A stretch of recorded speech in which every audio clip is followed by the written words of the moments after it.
বড় বিয়ান এরা সব কেমন আছেন? ওই আছেন, আসলে ওদের এক ধারা, আমার আবার অন্য ধারা।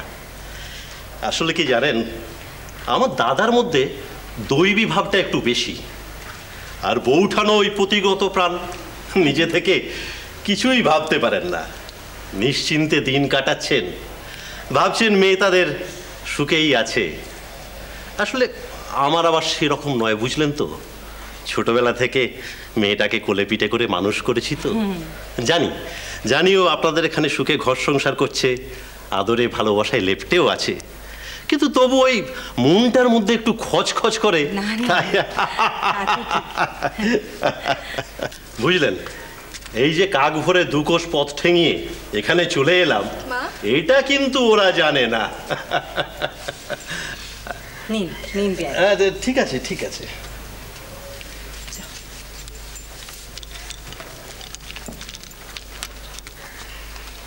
হ্যাঁ, তা কি যেন বলছিলেন? আসলে কি জানেন, আমার এখানে আসাটা ওরা জানেন না, আর জানলে আমাকে সায় দিতেন না।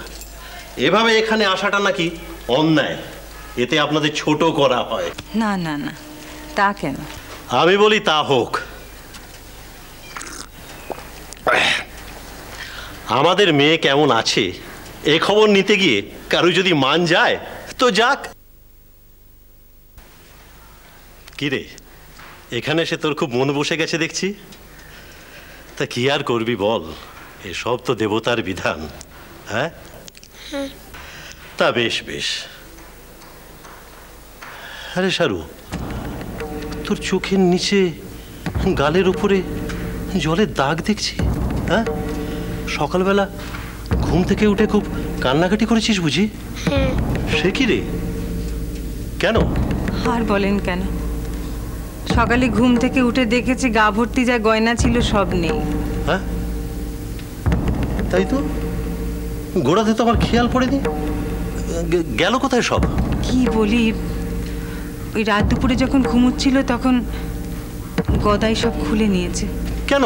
পরের বাড়ি থেকে চেয়ে আনা জিনিস বউ ভাতে রাতে সাজাবার জন্য এনেছিল, তা সেসব পালা চুকেছে, তাই যাদের জিনিস সেসব তো ফেরত দেবার সময় হয়েছে। মা বলেছে তোমাদের জামাই আমায় পরে অনেক গয়না গড়িয়ে দেবে। সত্যি বেয়াই মশাই, নিজের বউ বলে বলছি না, মেয়ে আপনাদের ভারী বুঝের। কান্নায় ভাসছিল তো, তা বলতে এক কথায় সব বুঝে গেল। অমনি মুখে হাসি ফুটিয়ে তুললে। মায়ের মনের দুঃখ কষ্ট ভারী বোঝে বেয়াই মশাই। হ্যাঁ, সরলমতি শিশু তো, গা থেকে সমস্ত গয়না খুলে নিয়েছেন, দেখুন সেই শোকটা কেমন সামলে উঠেছে। কি সরল বিশ্বাস বুঝুন, জামাই নাকি পরে অনেক গয়না গড়িয়ে দেবে। যেমন বোঝাচ্ছেন তেমন বুঝছে। আসলে দোষটা ওর নয়, বাবা মায়ের স্বভাব পেয়েছে, তাদেরও যে যেমন বোঝায় তারা বোঝেন। জানি না রে মা, তোর কপালে আর কি লেখা আছে। তা কেন বলছেন বেয়াই মশাই? কেন নয়, কতদিন বউ ভাত গেছে বলুন তো, এর মধ্যেই তো একেবারে কপালের খোলস পাল্টাতে শুরু করে দিয়েছে। বউ ভাতের রাত্রে মেয়েকে দেখে গেলাম একেবারে সাজিয়ে গুজিয়ে বসানো অবস্থায়, গা ভর্তি গয়না। কে জানতো যে ওগুলো ধার করে নিয়ে এসে সাজানো। রঘুবীর আমাকে কি পরীক্ষায় ফেললেন? ওটা শুনলাম জয়রাম বাড়ি থেকে নাকি মেজ মুখুজ্জি মশাই। নমস্কার নমস্কার নমস্কার। উফ, একেই বলে প্রাণের টান। দুদিন যেতে না যেতেই ভাইজিকে দেখতে এবারে চলে এসেছে না? আরে মশাই, আপনাদের মেয়ে আমাদের ঘরে ভালোই আছে, বুঝলেন কিনা? হ্যাঁ হ্যাঁ, সে তো বুঝতেই পারছি, একেবারে রাজার ঘরে রানীর হালে। কেন কেন, চোখে কি দোষ হয়েছে জমিদার মশাই? দেখতে পাচ্ছেন না কদিন বিয়ে হয়েছে, গায়ে কতখানি সোনা আছে? কি দরকার ছিল মশাই, কি দরকার ছিল বউ ভাতের রাতে ওই রকম চেয়ে চিনতে নিয়ে এসে গয়না দিয়ে মেয়েকে সাজাবার?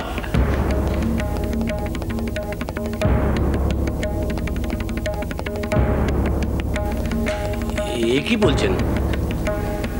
যে চিনতে মানে দুঃসম্পর্কের কারো কাছ থেকে তো আনা হয়নি। আমি আমার নিজের ঘরে সোনা দিয়ে মেয়েকে সাজিয়েছিলাম, এতে দোষের কি? দোষের কেন, ভারী গুণের। এই যে আমি এসে দেখলাম মেয়ের আমার একেবারে পরিষ্কার গা, সেই দেখে চোখ একেবারে আমার জুড়িয়ে গেল। আমি বলেছিলাম, আমি বিয়ের আগেই দাদাকে বলেছিলাম। কে এসেছে গো? ও মা, মা গো, আমার গায়ের জ্বালাটা যেন আবার দেখা দিচ্ছে গো।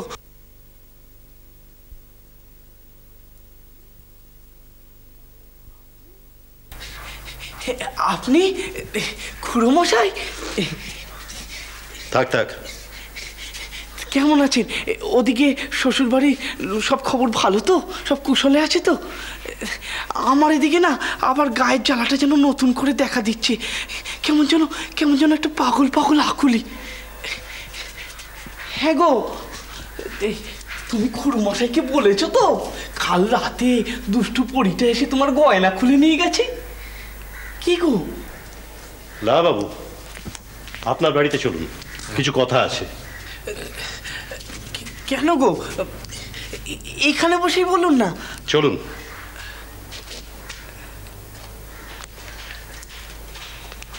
বুটান, হ্যাঁ হ্যাঁ ঠাকুরপো, ওই বেআই মশাই বরং আপনার দালানে গিয়ে একটু জিরন নিন, তারপর স্নান সারুন।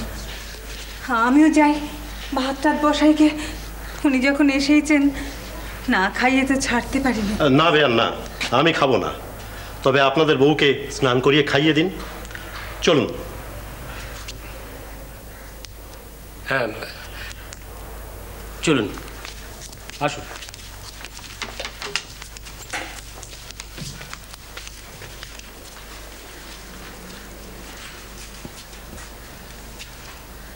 খুড়োমশাই কি বলে গেলেন মা? ঠাকুরপো কি বলে গেলেন? মেয়ে কটা দিন তার বাপের বাড়িতে গিয়ে থাকুক, তার মনে প্রশ্ন জাগুক, কোথায় তার বিয়ে হয়েছিল, কেন সে সেখান থেকে ফিরে এলো, আবার কবে সে সেখানে ফিরবে। এসব নিজের তাড়া নিজের মধ্যে জাগলে তখন মেয়ে নিজেই তার শ্বশুর বাড়ি ফিরবে। খুড়োমশাইয়ের এই কথাটি আমার ভারী মনে ধরেছে। তুই আবার এর মধ্যে এলি কেন? জান না, দেখুন কি মা ভেঙে উঠোনে বসে রয়েছে। কতবার করে বলছি, দেখো বিয়ে যখন একবার হয়েই গেছে তখন কিচ্ছুটি আর করতে পারবে না। তা খুড়োমশাই তাদের মেয়েকে নিয়ে যেতে চান তো যাক না, আবার আমার যখন প্রয়োজন হবে হিড়ির করে টানতে টানতে নিয়ে আসবো খন। চুপ করবি? না, আপনারা এই ব্যাপারে বাধা দেবেন না খুড়োমশাই। বউয়েরও তো জানা দরকার কার গলায় সে মালা দিল। জগতে আর পাঁচটা সাধারণ বিয়ের মাপে যে এ বিয়ে নয়, সে বোধটুকু যদি তার না হয় তবে কি আমার সঙ্গে জীবন কাটবে? শ্রীরাম কৃষ্ণ